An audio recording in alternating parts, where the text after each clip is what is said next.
நவராத்திரி.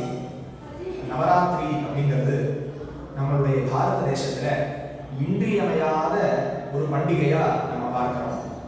இந்த நவராத்திரி அப்படிங்கிறது 4 விதமா இருக்கு. பெரும்பாலும் நவராத்திரி அப்படிங்கிறது எல்லாரும் நம்மளுடைய பாரத தேசத்துல கொண்டாடுறது சரண் நவராத்திரி அப்படின்னு சொல்லக்கூடிய புரட்டாசி அல்லது ஐப்பசி மாதங்கள்ல வரக்கூடிய சுக்லபக்ஷத்துல வர பிரதமையிலிருந்து தசமி பர்யந்தம் நவமி பர்யந்தம் நம்ம பண்ணக்கூடிய நவராத்திரி. ஆனா நவராத்திரி அப்படிங்கிறது மொத்தம் 4 நவராத்திரி இருக்கு. வசந்த நவராத்திரி, வாராகி நவராத்திரி, சரண் நவராத்திரி, அடுத்தது ஷியாமளா நவராத்திரி அப்படிங்கிறது. இந்த 3 நவராத்திரியை விட சரண் நவராத்திரி அப்படிங்கிறது ரொம்ப மகத்துவபூர்வமான ஒரு நவராத்திரி. இந்த நவராத்திரியில தான் நம்ம கொலு வைக்கிறது அப்படிங்கக்கூடிய ஒரு விஷயத்தை பண்ணிட்டு இருக்கோம்.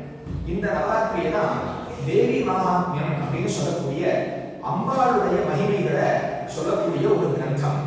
அதுல அம்பாளே நமக்கு சொல்றா, சரத்காலே மகாபூஜாம் கிரியதே யாச்சவாரிஷி தஸ்யாம் அமைதம் மகாத்மியம் படிதவ்யம் சமாஹிதா ஸ்ரோதவ்யம் ச சதா பக்தியா பரம் ஸ்வஸ்தியஜனம் மஹத் அப்படின்னு சொல்லி அம்பாள் நமக்கு காண்பிக்கிறார்.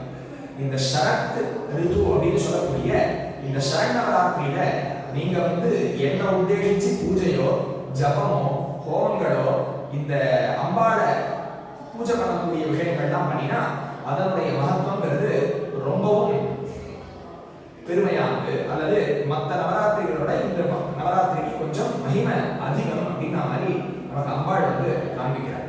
அப்பேற்பட்ட இந்த நவராத்திரியில நம்ம எப்படி இருக்கணும், என்னென்ன பண்ணணும் அப்படின்னு சொல்லிட்டு கேட்டா, இந்த நவராத்திரி அப்படின்னு சொல்லக்கூடிய இந்த 9 நாட்களையும் நம்ம ரொம்ப ஸ்ரத்தையோட ஆசிரியம் பண்ணணும்.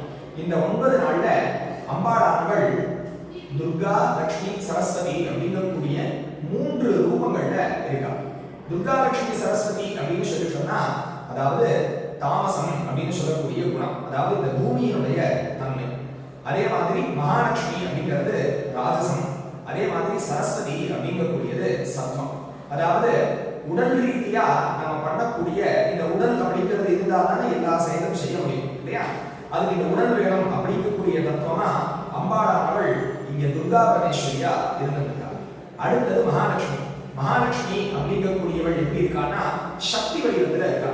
உதாரணத்துக்கு சூரியனை போல, சூரியன் அப்படிங்கக்கூடியவருடைய விஷயத்தினாலதான், அந்த கிரணத்தினாலதான் இங்க எல்லாமே வளரக்கூடியது, பரிணமிக்கக்கூடிய தன்மை அப்படிங்கிறது சூரியனுடைய சக்தியினால இல்லையா?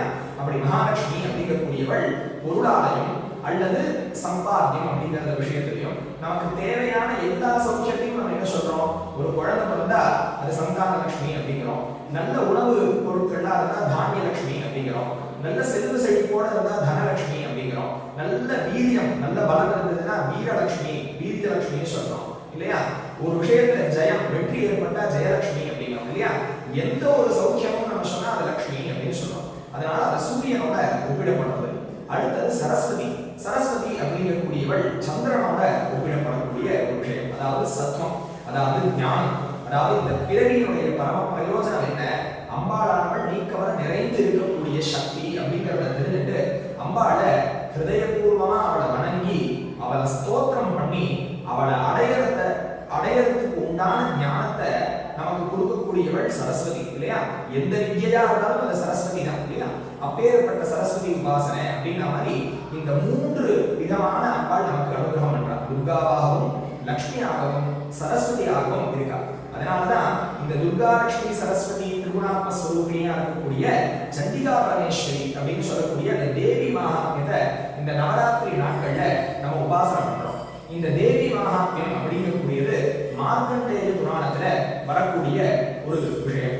அதுல தேவியினுடைய வைசிஷ்டங்கள் என்ன, தேவியினுடைய மகத்துவங்கள் என்ன, தேவியை உபாசனை பண்றதுனால நமக்கு கிடைக்கக்கூடிய நன்மைகள் என்ன அப்படிங்கிறதுலாம் இந்த 9 நாள்லையும் தேவி மகாத்மியம் நம்ம பாராயணம் பண்றது அல்லது லலிதா சஹஸ்ரநாமம் பாராயணம் பண்றது, அபிராமி அந்தாதி அப்படின்னு சொல்லக்கூடிய கிரந்தங்களை பாராயணம் பண்றது, தேவியினுடைய கீர்த்தனங்களை நம்ம பாடி அம்பாளுக்கு சமர்ப்பணம் பண்றது, சௌந்தரிய லஹரி, லலிதா சஹஸ்ரநாமம் முதலிய ஸ்தோத்திரங்களை சொல்றது. அம்பாளுக்கு ஸ்தோத்திர பிரியா ஸ்துதிமதி அப்படின்னு சொல்லி அம்பாளுக்கு ஒரு நாமம்.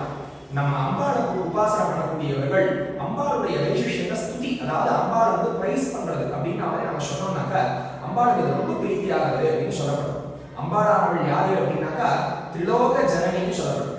7 குணங்களுக்கும் தாயானவள் அம்பாள் இல்லையா? அதனாலதான் அம்பாளுடைய முதல் நாமாவே ஸ்ரீமாத்ரே நமஹா அப்படின்னு சொல்லப்படும்.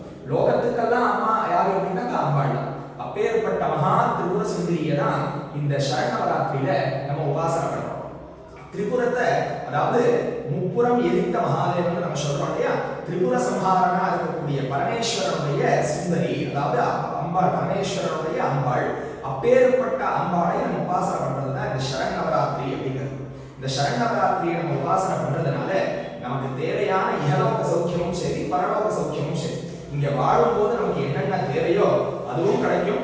நம்மளுடைய மரணத்துக்கு அப்புறம் மோட்சம்னு சொல்லக்கூடிய அம்பாளுடைய பாதாரவிந்தத்தையே அடையக்கூடிய மோட்சம்னு சொல்லக்கூடியதும் அம்பாளானவள் நமக்கு அனுகிரகம் பண்றார். இந்த தேவி மகாத்மியத்தை சொல்லும் பொழுது இந்த தேவி மகாத்மியத்தை யாரெல்லாம் இந்த சரண் நவராத்திரியில உட்கார்ந்து பாராயணம் பண்றாளோ அல்லது அந்த சரண் நவராத்திரியில உட்கார்ந்து பாராயணம் பண்றதை கேட்கிறாளோ அவர்களுக்கு இங்கேயும் மேலையும், அதாவது இம்மையும் வறுமையும் நம்ம தமிழ்ல சொல்றோம் இல்லையா?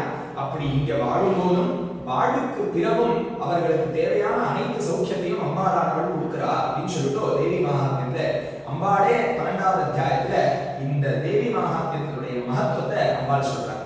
அப்படி லோகத்துல இருக்கிற எல்லாரும் இந்த சரண் நவராத்திரி உற்சவத்தை ரொம்ப ஸ்ரத்தா பக்தியோட அவரவர்களுடைய சக்திக்கு ஏற்ப இந்த நவராத்திரியை கொண்டாடணும்.